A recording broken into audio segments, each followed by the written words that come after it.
Olá pessoal, você que não torce pro Galo, tudo bem com você? Porque quem torce pro Galo com a gente não está tudo bem. Ontem o Galo perdeu para o Goiás por 1-0, Goiás que é uma das piores equipes do campeonato, e deu adeus a qualquer possibilidade de ser campeão nesta temporada.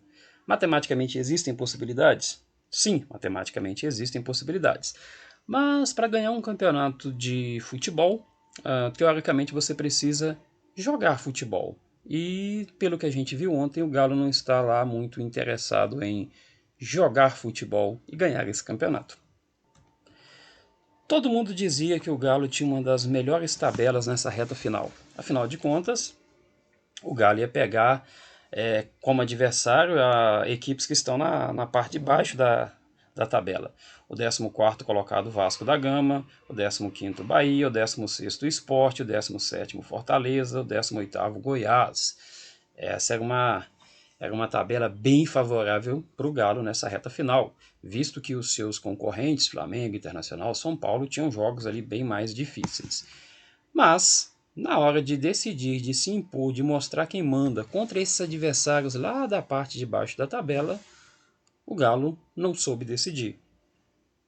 Ontem foi uma das atuações mais ridículas dos últimos tempos, contra um adversário fraquíssimo que ficou o tempo inteiro lá atrás, se protegendo, torcendo para o jogo acabar logo, e um Galo muito pobre de ideias, uma mesmice danada, facilitando até a vida do Goiás na marcação.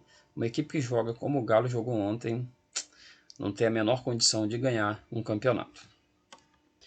E é bem provável que o Goiás, nas continhas que as equipes fazem sobre onde vencer, onde empatar, em relação às suas disputas no campeonato, o Goiás está na parte de baixo, luta contra o rebaixamento, e provavelmente na continha do Goiás, nos dois jogos contra Fluminense no Rio e Galo em Goiânia, é bem provável que na continha estava algo como: se a gente fizer um pontinho, é lucro. É bem provável que os goianos esperavam 2 derrotas. E aí o Galo foi lá e ajudou o Goiás a sonhar um pouco mais. O Goiás venceu por 1-0.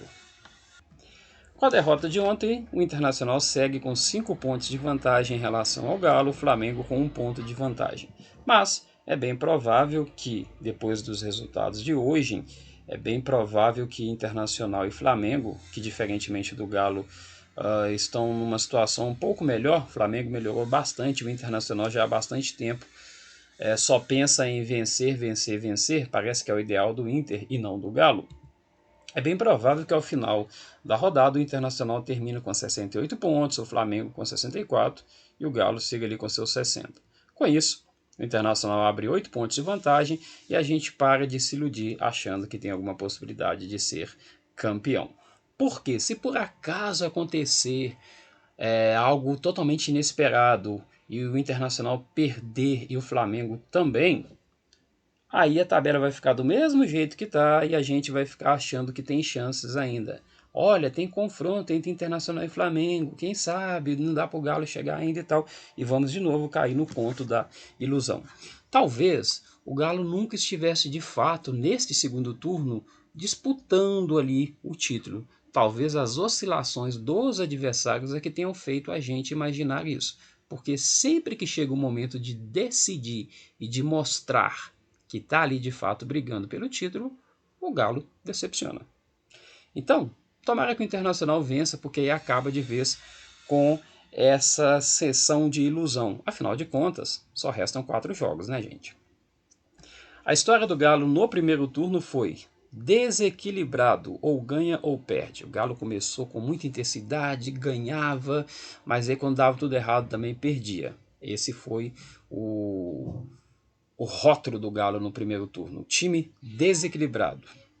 E no primeiro momento que a gente teve de decisão valendo a liderança do campeonato, o Galo não soube decidir, perdemos para o Internacional. Só que o Inter, diferentemente do Galo, tinha Libertadores também. Então o Inter poupou jogadores, perdeu para o Fortaleza e o Galo, bem desequilibrado, ganhou do Atlético Goianiense e assumiu a ponta. E aí ficamos 6 rodadas como líder. Até que chegou o momento de decidir, de manter a liderança. E mais uma vez, o Galo não soube decidir, perdemos para o Bahia. E com isso, o Internacional venceu o seu jogo, e voltou a ser líder. O Inter, que nessa época ainda era treinado pelo Kudê. Lá na última rodada do primeiro turno, o Internacional perde para o Corinthians. O Flamengo, que até então era um dos nossos adversários, ali brigando pela ponta da tabela, perde para o São Paulo, que ainda não era um adversário direto, porque tinha 3 partidas a menos. E aí o Galo teve a faca e o queijo na mão para assumir a liderança do campeonato no final do primeiro turno. Só que não era queijo, era porco. E aparentemente a combinação de porco e cebola foi um pouco indigesta para o Galo. E na hora de decidir, 3-0 para o Palmeiras. O segundo turno começou bem animador. 4-0 no Flamengo. 2-1 no Corinthians. A gente não ganhava do Corinthians lá. Nunca tínhamos vencido o Corinthians em Itaquera. Vencemos de virada. Vencemos até o juiz, que com VAR e tudo deixou de dar um pênalti em cima do Vargas.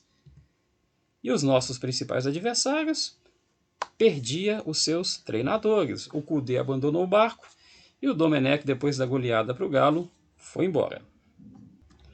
Só que no meio das nossas oscilações, um adversário nosso lá do primeiro turno, que ainda tinha jogos a menos, pagou os seus jogos e se tornou o protagonista do campeonato. Então não era mais o Inter, não era mais o Flamengo, agora era o São Paulo. Mas o São Paulo também tropeçou. E aí chegou o momento da gente decidir contra o São Paulo e mostrar para eles quem que manda. E não era a gente. Perdemos de 3-0. São Paulo abriu 7 pontos de vantagem em relação ao Galo, em relação ao Flamengo e 9 em relação ao Internacional. Na 27ª rodada do campeonato, a coisa estava meio que definida para o lado do São Paulo. Acabou o campeonato, o Galo não soube decidir, perdeu para o São Paulo e agora teria que ficar torcendo para tropeços do São Paulo que eram bem improváveis de que fossem acontecer para que pudesse assumir a liderança do campeonato. Bom, e não é que o São Paulo perdeu? São Paulo entrou numa fase inacreditável, começou 2021 perdendo, então São Paulo perdeu, o Flamengo perdeu, São Paulo perdeu de novo, Flamengo perdeu de novo, e aí chegou o momento do Galo mostrar: é meu esse campeonato, hora de decidir. E aí fomos até Bragança e não decidimos, não jogamos absolutamente nada. Quem se aproveitou muito bem dos tropeços do São Paulo é aquele time que estava a 9 pontos atrás do São Paulo e que resolveu usar o lema do Galo: vencer, vencer, vencer. Parece que esse é o ideal do Inter e não do Galo. Então o Inter começou a vencer disparadamente e aí o Inter se tornou líder do campeonato, porque na hora de decidir contra o São Paulo, decidiu. Enfiou 5 no São Paulo, no Morumbi, sem piedade. Sabe aquela coisa que o Galo do São Paulo nunca conseguiu? O equilíbrio? O Inter do Kudê já tinha. E o Inter do Abel também conseguiu. Então, se o Galo não tem equilíbrio, o Inter tem de sobra. Defesa que funciona, ataque que funciona. É um time que sabe se defender e sabe matar o jogo na hora certa. Mas nós tivemos mais oportunidades de decidir jogos e de se aproximar do Internacional. Primeiro foi o jogo contra o Grêmio. É difícil jogar contra o Grêmio no Sul. E o empate lá nem é tão ruim. Mas quando você domina o jogo inteiro e perde a oportunidade de matar a partida e no finalzinho você cede o empate, aí você mostra que não tem poder de decisão. E aí você vai enfrentar o Vasco, uma das piores equipes do campeonato. O Vasco é muito tradicional, muito grande, tem uma camisa muito pesada, mas atualmente é uma das piores equipes do campeonato, luta na parte de baixo contra o rebaixamento. E na hora do Galo se impor e mostrar para um time da parte de baixo: estou aqui para decidir o campeonato, quem mostrou foi o Vasco. Estou aqui para decidir a minha permanência e entramos pelo cano. E ontem foi a cereja do bolo. Ontem foi aquele jogo em que o Galo disse para todos os seus torcedores: esquece, esse ano, essa temporada, sem chance. E aí vem a pergunta: Sampaoli 2021. Vamos manter o Sampaoli nessa temporada? Aparentemente sim. O que a gente pode falar do Sampaoli? Que o Sampaoli nunca conseguiu essa palavrinha mágica: equilíbrio. O time do Galo é o que mais perde entre os que disputam o título. Se você olhar São Paulo, Flamengo, Internacional, o Galo é o que mais perde. É a pior defesa entre os que disputam o título. Talvez o Flamengo até esteja ali próximo a isso, mas o Galo toma gols demais. Tem uma das piores defesas entre os que disputam o título. Hoje tem a pior. E o nosso treinador, que nunca conseguiu o tal do equilíbrio, teve uma coisa que a maioria dos treinadores não tiveram. Aliás, duas coisas muito preciosas: tempo e dinheiro. Tempo bastante e dinheiro também. E se você é daqueles que acha que dinheiro não é tudo na vida, que tal, amigos? Sampaoli também teve amigos de sobra. Então, tempo, dinheiro e amigos.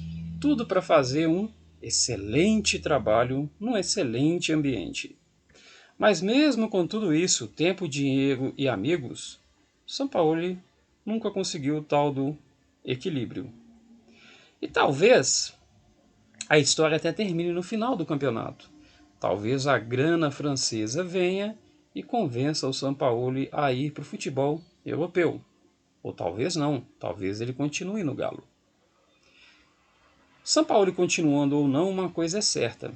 No ano que vem, aliás, nesse ano, na próxima temporada, teremos reforços. Afinal de contas, o time mostrou muita fragilidade e precisa mesmo de alguns reforços. Temos alguns jogadores que, apesar dos valores, não tem lá muita categoria para vestir a camisa do Galo. E os reforços já começaram a chegar. Já temos um Hulk. Podemos ter um Nacho Fernandes. Podemos ter alguns outros jogadores especulados aí no mercado. Então o fato é, 2021 teremos um time ainda mais forte do que 2020. Continuaremos com o dinheiro, mas eu acho que o tempo esse não teremos.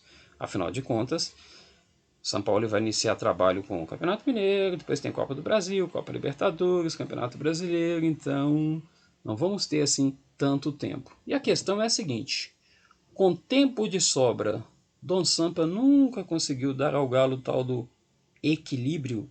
Será que com menos tempo ele vai conseguir? Não sei. Provavelmente São Paulo será mantido para a temporada 2021. A questão é, São Paulo vai continuar no Galo devido à confiança no trabalho? Será que a diretoria olha e fala, aqui tem algo importante, vai dar certo? Ou será que é o valor alto da multa? O fato é que o São Paulo tem um dos maiores salários, na verdade o maior salário entre os treinadores. E um trabalho que definitivamente não condiz com o que ele ganha. Um abraço pessoal e até o próximo vídeo.